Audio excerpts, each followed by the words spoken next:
رسول الله علیه السلام می‌فرمایند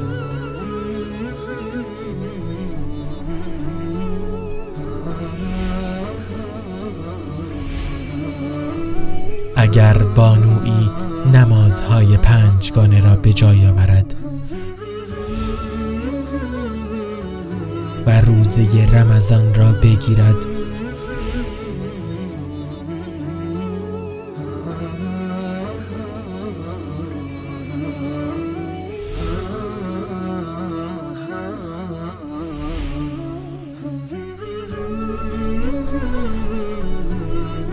و از زنا و فحشا دوری کرده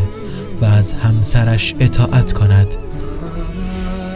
به او گفته می شود از هر دری از درهای بهشت که می خواهی داخل شو.